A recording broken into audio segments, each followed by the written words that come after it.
I've only read about 100 books so far, and I already know this one is always gonna be in the top 10. I've never read anything more anti-capitalist and anti-wealth hoarding than this. And honestly, I'm surprised. When I picked it up, knowing John Steinbeck, I thought this is just gonna be a normal-esque story where at the end you're gonna learn a lesson from it and be happy that you read it and it's probably gonna be in your top 10 for a while. But it wasn't that at all. Literally 50 pages in, I was already shocked and surprised by what the book is doing and what it's talking about.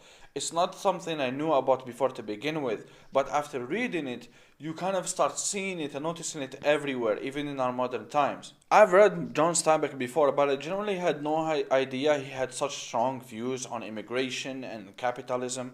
And the more I read this book, the more I feel like he was trying to hold capitalism by the face and scream at it that something is not right. And I agree with him. Now, you probably have guessed that the book I'm talking about is Grapes of Wrath by John Steinbeck. It follows a family from Oklahoma that got evicted by the bank from their farm. And now this family, without a home or money, they have to find a state or a place to work in.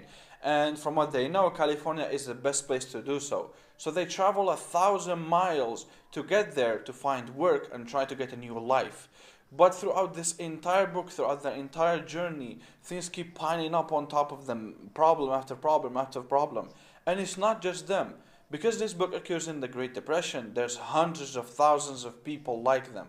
And they're basically now immigrants in their own country. Now I'm only 50% through the book, but as I have read it, I've gotten more and more depressed, and you feel the sadness through this family, through these people, because they feel real.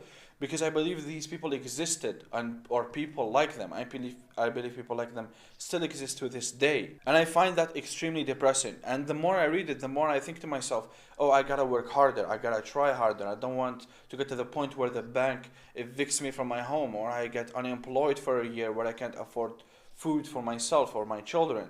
So this book honestly got me thinking about a lot of things, and only halfway through, I know it's gonna stick with me for my entire life, and that's why I'm sharing it with you. That's why I'm suggesting to you that you read this amazing book.